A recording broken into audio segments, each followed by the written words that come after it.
எண்ணெயில் இதெல்லாம் பொரித்து எடுத்துக்கிட்டோம். ரெடிமேடாக அந்த மிக்சர் விற்கிறது மட்டும் வாங்கிட்டு அப்படியே எண்ணெயில் பொரித்து எடுத்துக்கிட்டோம். ஓகேவா, பானி ரெடி பண்ணிவிட்டு நம்ம சாப்பிட வேண்டியதான். வாங்க போகலாம். ஜீரா கொஞ்சோண்டு போட்டால் இப்போ நம்ம வந்து பானி வாட்டர் ரெடி பண்ண போகிறோம். ஓகேவா, ஈக்குவல் போர்ஷன் வந்து புதினாவும் கொத்தமல்லி எடுத்துவோம். ஒரு சின்ன துண்டு இஞ்சி, 2 பச்சை மிளகா, லெமன் வந்து நம்ம லாஸ்ட்டாக புழிஞ்சு விட்டுரும். ஓகேவா, இப்போ இதை போட்டு நல்லா ஃபஸ்ட்டு கொஞ்சம் குறப்பாக இருக்க வரைக்கும் அழைச்சிட்டு அதுக்கப்புறம் கொஞ்சம் கொஞ்சமாக தண்ணி ஊற்றிருக்கோம். சைட் பை சைடு நான் என்ன பண்ணியிருக்கோன்னா புளி தண்ணி வந்து கரைச்சி வச்சுருக்கோம். அந்த புளி தண்ணி கரைச்சி வச்சு லாஸ்ட்டாக கூட கொஞ்சம் மிக்ஸ் பண்ணலாம், இல்லை நம்ம அதை மிக்ஸ் பண்ண அரைக்க கொஞ்சம் கொஞ்சமாக ஆட் பண்ணிக்கலாம். ஓகேவா,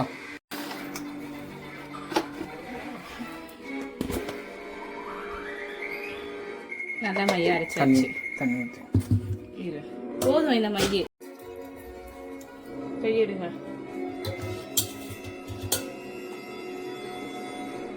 எடுக்கிறீங்களா? அவ்வளோதான். இப்போ வடிகட்டிக்கிட்டா பானி தண்ணீர் ரெடி.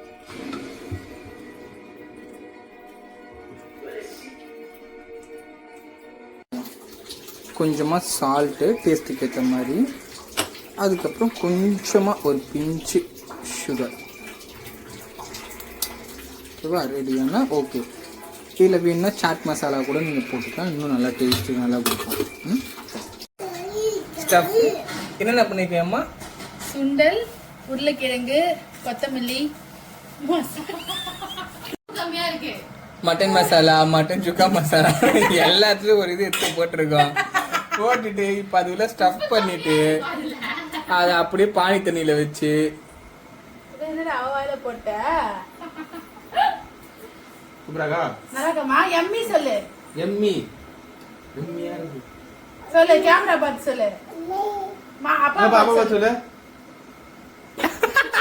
அவ்வளோதானா ஸ்டஃபிங் செஞ்சுச்சா? இப்போ வா எடுத்து ஊட்டு கிச்சா. போதும், அவ்வளோதான், எடுத்து சாப்பிடுங்க. அங்க எல்லாரும் சாப்பிட போறோம் சொல்லுங்க.